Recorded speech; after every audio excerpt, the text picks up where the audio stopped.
โนราเป็นยังไงยังเจ็บยังปวดบนไหนบอโนราโอเคบอ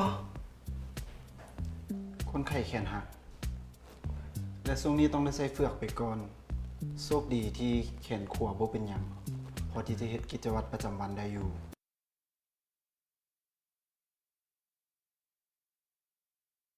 คนไข้หลังจาก6 อาทิตย์เราค่อยกลับมาเซ็กคืนใหม่ถ้า6 อาทิตย์บ่ได้เป็นอย่างไรนี่สามารถถอดเฟือกได้เลยป่ะหมอ6 อาทิตย์เป็นเพียงการเช็คอาการในเบื้องต้นกำหนดการที่แขนจะกลับมาใช้งานได้ตามปกติอย่างต่ำต้องเป็น3 เดือน3 เดือนหมอขอตัวกันเด้อเข้าใจหมอ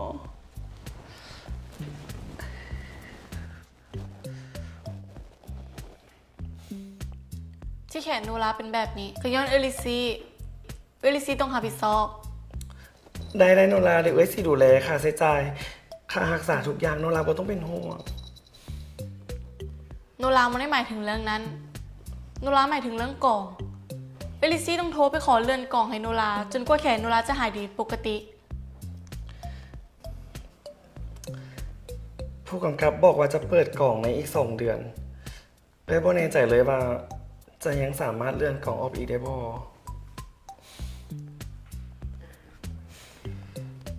เจ้าไหนเอลิซีก็ต้องแก้ไขเรื่องนี้โนราจะไม่ยอมเสียโอกาสนี้ไปย้อนอุบัติเหตุที่เอลิซีสร้างขึ้นดอกถ้าโนราไม่ได้แสดงฮุกเงาเรื่องนี้เอลิซีต้องรับผิดชอบค่าใช้จ่ายทั้งหมดที่จะเกิดขึ้นในชีวิตของโนรา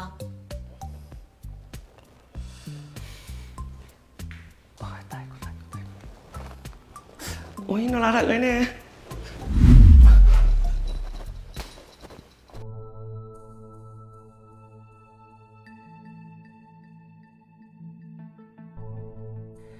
โดยไอซูโมแล้วถ้าให้ทางทีมงานปรึกษากับลูกค้าเรื่อง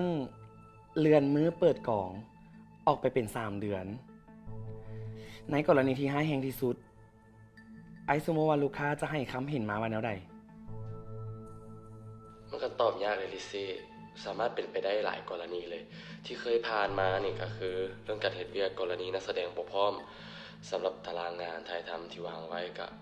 อาจจะได้แก้ไขบทให้หรือถ้าให้แห้งกว่านั้นอาจจะมีการเปลี่ยนตัวนักแสดงให้คนอื่นมาเล่นแทนฮะหาคนใหม่มาแทนมันอาจจะเป็นไปได้ที่จะเปลี่ยนว่าแต่มีปัญหาอย่างบ่นี่ถ้ามีความจำเป็นอีหลีเดี๋ยวอ้ายสิปรึกษาลูกค้าให้บอยซูโมบ่ได้เป็นหยัง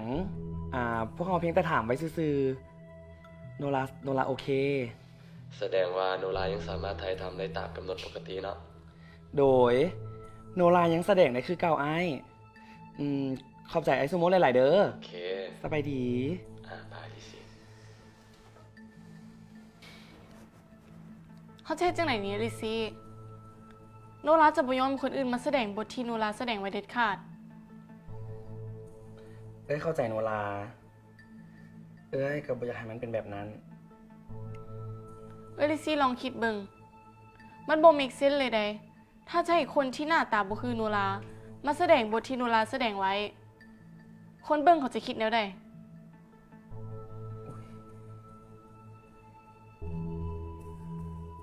ลิซี่ไอ้สมพงษ์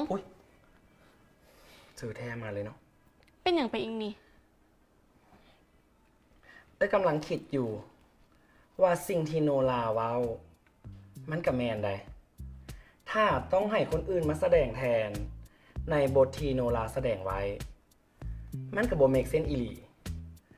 แต่ถ้าคนนั้นหน้าคือโนราเด้ลิซี่หมายความว่าไดมันเป็นไปบ่ได้มันจะมีไผ่ที่หน้าตาคือโนราแล้วมาแสดงแทนโนราได้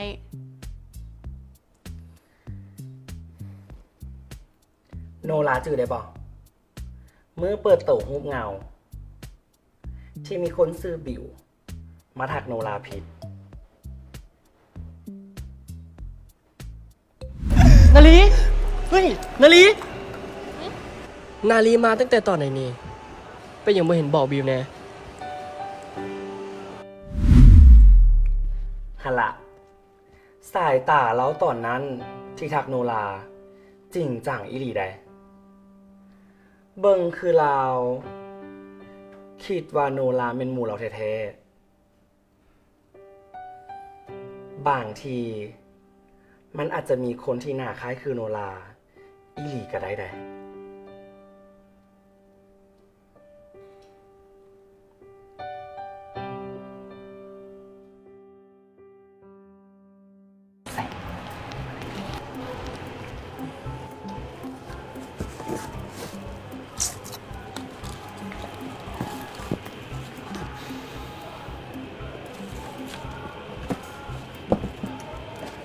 สบายดี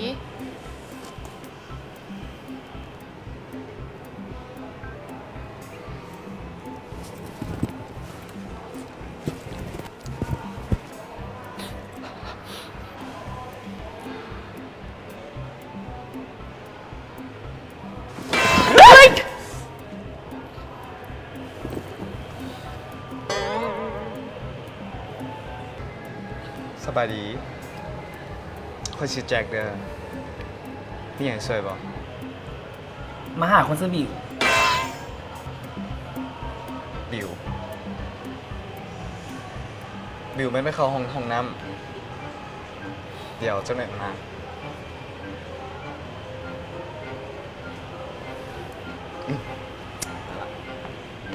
จะมาหามึงบิว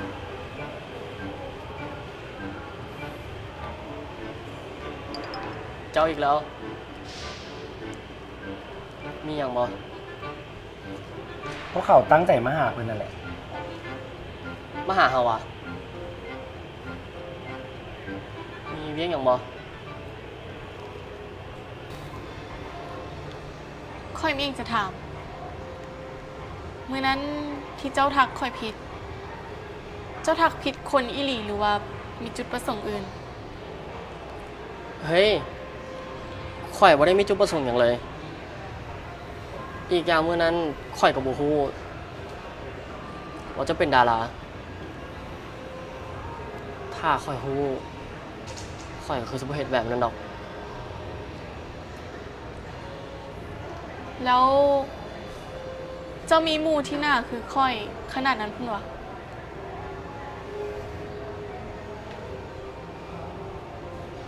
แมนถามว่านับทรงผม การแต่งตัวและกับบุคลิก เจ้าก็คือกับนาลีมูค่อยหมดทุกอย่างเลยเด้ ซันเจ้ามีรูปเราบอกขอเบิ่งแน่ ทำว่ามีรูปนาลีเลย เรามี Facebook บอก บ่มี IG บ่มี Twitter บ่มี ต้องเป็นคนจังไดบ่เล่นสักอย่างเลย นาลีเราเป็นคนที่บ่ได้เลินโซเชียลมีเดียเลย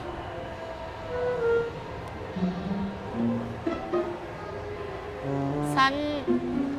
เจ้าช่วยพาค่อยไปหาคนคนนั้นได้บอก ฮะแต่บ้านนาลีมูข่อยอยู่ไกลได้พวกเจ้าสิไปอีหลีวะ ไก่ซ้ำใดค่อยก็จะไป ถ้าเจ้ามั่นใจว่าหน้าเราคือค่อยแท้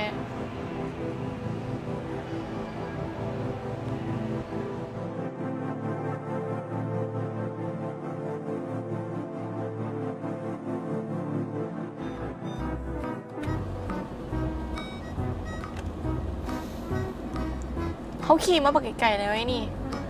เอลิซี่คิดอีหลีวะว่าจะมีคนที่หน้าคือโนราแท้ โนราก็ใจะเย็นๆก่อนหาทาบุมาเฮากับโบฮู้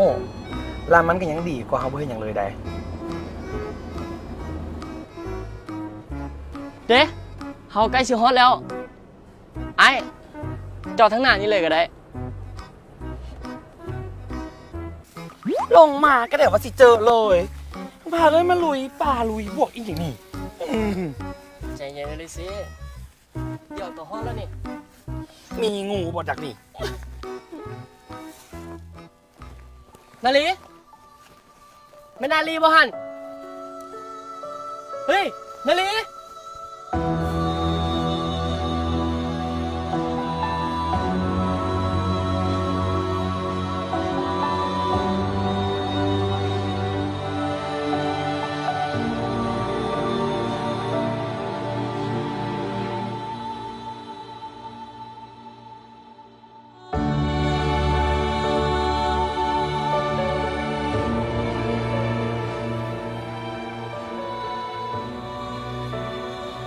เจ้ามีชื่อว่าอะไรค่อยมีชื่อว่าโนรา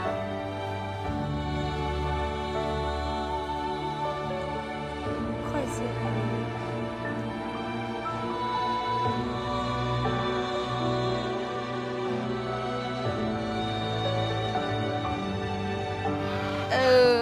เป็นตะต้มตะพีเอาทางในกุ๊กกุ๊ก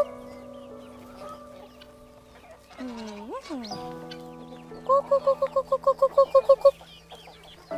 น้านวล เอามานะวะนาลี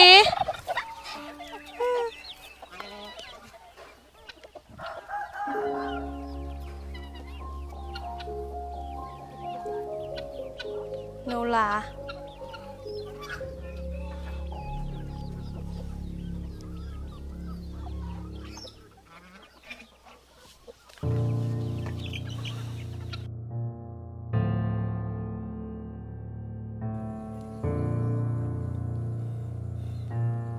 น่าคิดไว้อยู่แล้ว ว่าจากใดมื้อนี้ก็ต้องมาฮอด แต่เสียดาย โนรามาพบกับนาคและนาลีซ่าเกินไป น้านวลช่วยอธิบายให้โนราเข้าใจในอยได้บ่ว่าความจริงทั้งหมดมันเป็นหยัง ความจริงแล้ว โนรากับนาลีเป็นเอ้ยน้องฝาแฝดกัน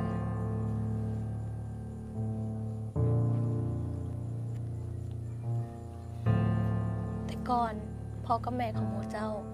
เป็นคู่ฮักที่ฮักกันหลาย แต่ฟ้าบ่ได้ลิขิตให้พวกเขาเกิดมาคู่กันพ่อเฒ่ากับแม่เฒ่าของพวกเจ้าบ่มักพ่อของเจ้า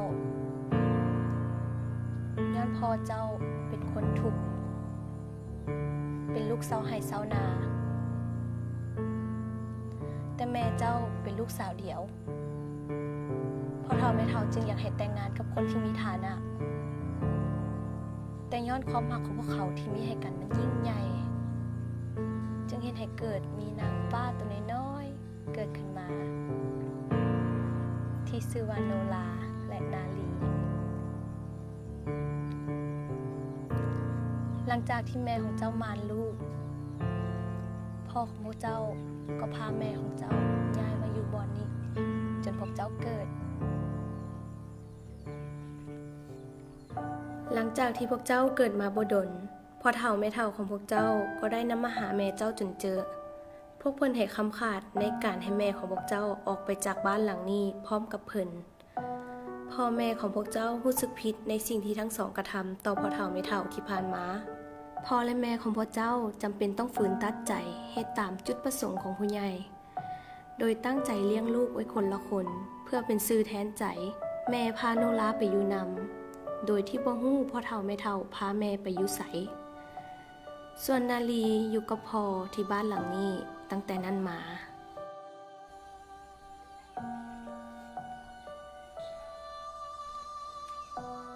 ถ้าสิ่งที่น้านวลว่ามาเป็นความจริง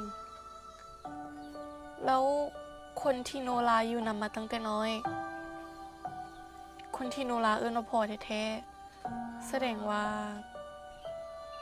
แม่นแล้วเป็นพ่อเลี้ยงของโนรา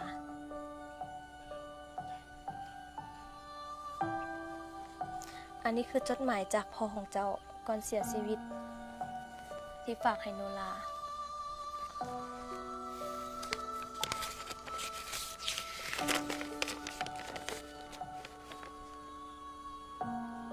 ถึงโนราลูกสาวพ่อ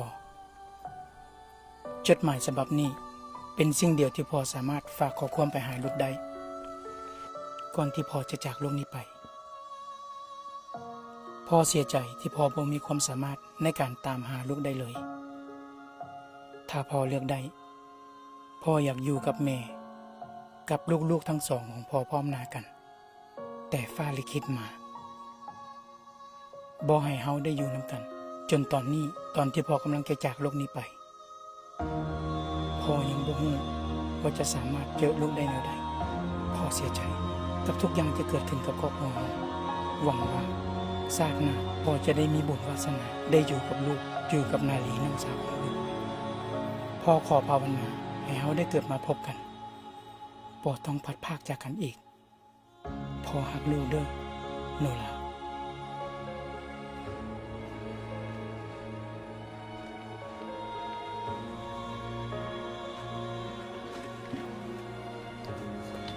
นาลี นาลี นาลี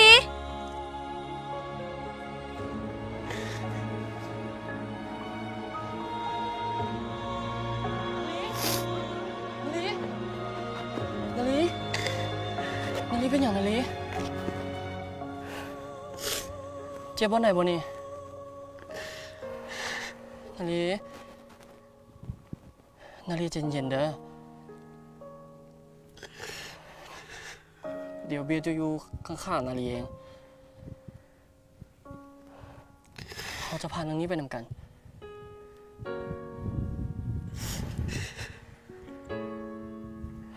ไป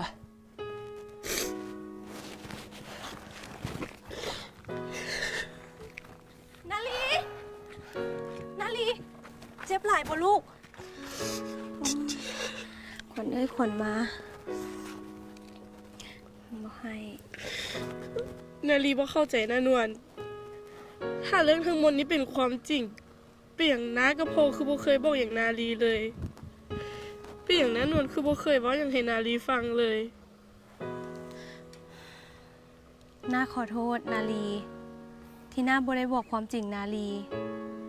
บ่แม่นน้าอยากปิดบังนาลีใดแต่ถ้านาลีฮู้ความจริงนาลีก็จะออกตามหาแม่และเอื้อยเฮาบ่มีเงินเด้ลูกเฮาบ่มีเงินที่จะออกตามหากับเจ้า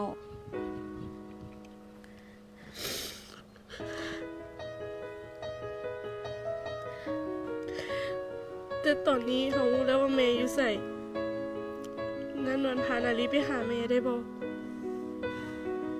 น่าจะพยายามหาเงินพานาลีไปหาแม่เด้อ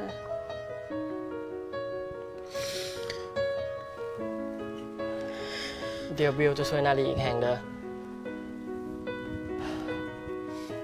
จังไหนนาลีก็ต้องได้เจอแม่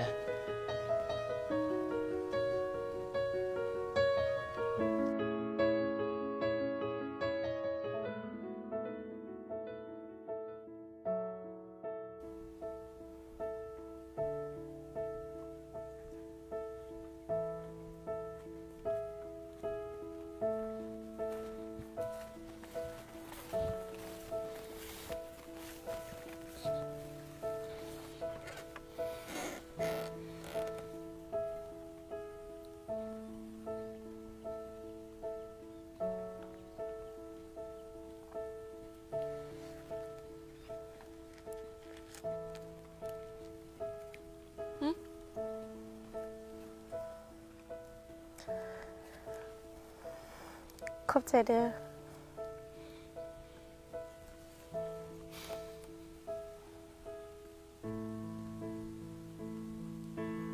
เขาเข้าใจความรู้สึกเพื่อนดีนาลี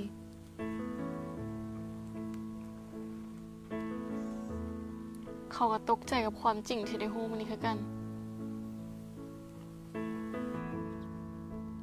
ที่จริงแล้วเขาก็เสียใจบ่น้อยไปกว่าเพิ่นเลยได้กับสิ่งที่เราสองคนเจออยู่มันหนักเกินกว่าไผจะรับได้ดีแหละ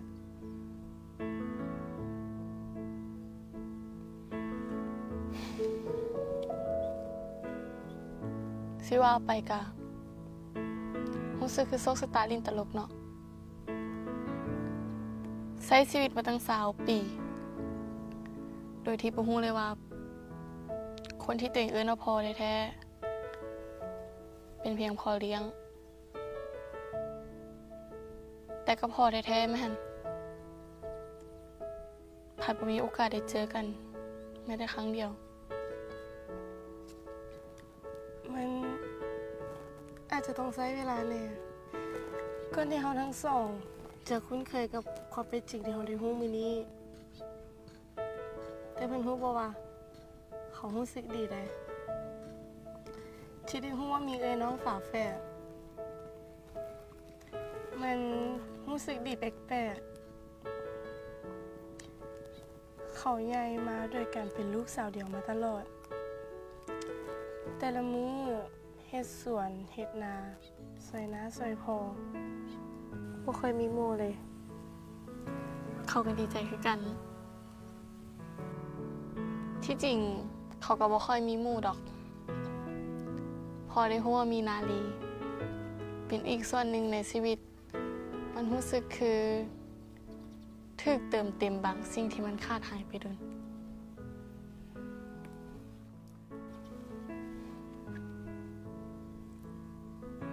สิว่าไปกะรู้สึกแปลกดีเลยเนาะบ่คิดเลยว่าจะได้เจอตัวเองในเวอร์ชันที่เป็นสาวน้อยเรียบร้อย แต่งตัวบ้านๆซึมๆคือนาลี เขาก็รู้สึกแปลกคือกัน ที่ได้เห็นคนที่รูปร่างหน้าตาคือกัน แต่แต่งตัวแปลกๆแบบเพิ่น แปลกเอียง เขาออกจะแต่งตัวทันสมัย เดี๋ยวนี้ในเมืองเขาจะฮิตแต่งตัวแบบนี้เลยแดะหรือว่านาลีต้องลองแต่งตัวแบบเขาแหละ จะได้งามคือเขา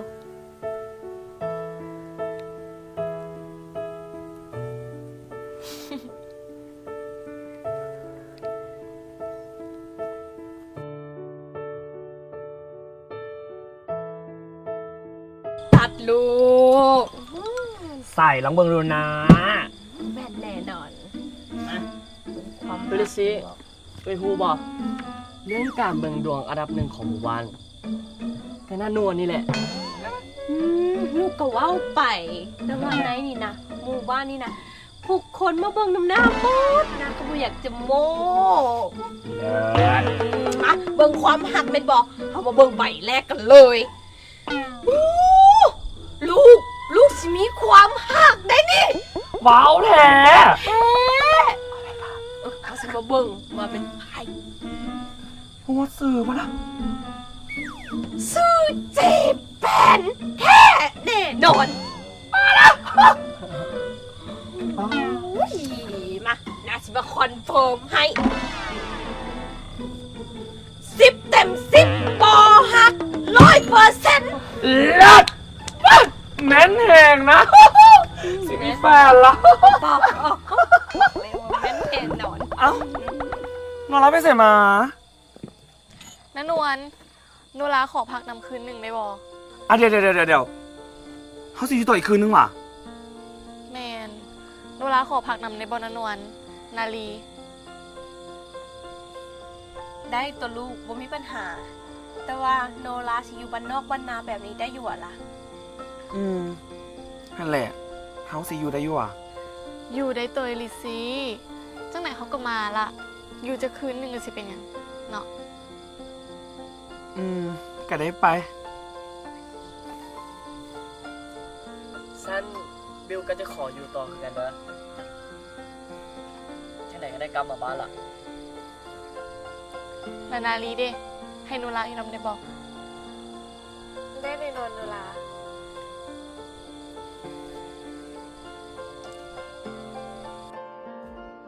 อย่าฟังคำว่าหาใส่เว้าให้คอยได้ฟังอย่าฟังคำว่าลาใส่เว้าให้มันดังๆให้คอยได้ยินอย่างชัดเจนก็เพียงคำว่าหาคำนี้ที่คอยต้องการเพียงคำว่าหาคำนี้ว่องง่ายเพียงคำว่าหาคำนี้อยากฟังจะตายจะหากหรือว่าบ่หากก็อยากให้เจ้าเว้ามาแต่ในใจก็หวังให้เจ้านั้นเว้าว่าจะหากัน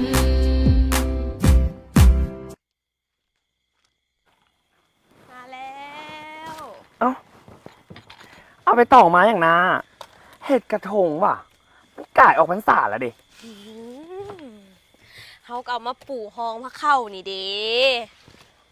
ใส่ทรัพยากรธรรมชาติให้มันเป็นประโยชน์ดิลูก เลิศ หืม สาง โอ้คือหอมแท้พักกันเห็นยังกินลูกก็คือเป็นตาแซ่บแท้ นี่มีขั่วผักกาดใส่หมูแล้วก็ตำมักแต่งสดๆจากสวนเลยนะนวล โอ้พิเศษแท้มือนี้หลานสาว2 คนเห็นแล้วกินให้กินคือสิแซ่บ แซ่บแน่นอนโฮนาลีเป็นคนปรุงคาโนลาปรุงนี่นะนวลคือสิกินบ่ได้โนลาบอกว่าปกติบ่เคยเฮ็ดกินเองเลยจักเทื่อมื้อนี้ถือเป็นเทื่อแรกของโนลาเลยนี่นะนวล โอ้แท้วันนี้ แม่นแล้วนะ ปกติอยู่บ้านกัน2 คนนะบอกินอยู่ห้านอาหารกระซื้ออยู่ห้านอาหารไม่กินอยู่เฮือนลำพังต้มไข่กันยังไม่นะ โอ้ยเบาๆมากินข้าวกินข้าวกินข้าว มา โอ้ยน่าใจจานเอ้าบิวไปเต้ใส่มาเต้ใส่มากินข้าวน้ำกัน พอดีเขาเฮ็ดอาหารมาจากบ้าน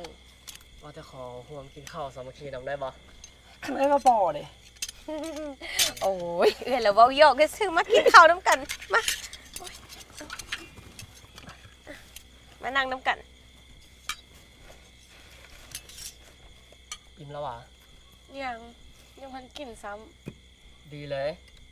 นี่เขาเฮ็ดแกงหน่อไม้มาให้ขอมากนาลีเลย อุ้ยเป็นตาแซ่บแท้ขอบใจเด้อบิว แล้วก็ยังมีทอดไข่นำได้ บิวนี่คือสิฮู้ใจนาลีดีเนาะบิวเป็นโมนาลีมาตั้งแต่น้อยเฮียนน้ำกันลิ้นน้ำกันโมแปลกที่บิวสิฮู้ว่านาลีมากินหยัง แม่นแล้วบิวค่ะดุมันขยันเพียรมาซอยเวียกตั้งแต่น้อยตั้งแต่บิวไปเฮ็ดเวียกอยู่เวียงนาลีกับนาก็เหงาบ่มีคนลมนำมาลิ่นนำ บิวกับขี้คอดนานวลกับนาลีคือกันนั่นแหละมื่อนี้บิวดีใจได้ที่ได้มากินข้าวอยู่นี่อีก เอ้ยบอกว่าอะไรอ่ะกินข้าวใส่มาซีมึงดูฝีมือโนรานี่ เอาแซ่บแน่นอนกินหลายๆจังใหญ่ใบๆลูกอ่ะเอากิน นาลี ต้องแซ่บแท้ นานวลนานวลสิ่งนี้ มีหลานสาว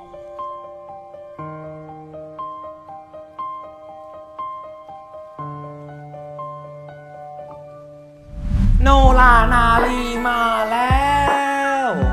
อืม การเฮ็ดเวียกในวงการบันเทิงไม่ว่าจะเป็นการแสดงการถ่ายรูปถ่ายวิดีโอโฆษณา หรือแม้แต่การถ่าย TikTok อินเนอร์เป็นสิ่งที่สำคัญที่สุด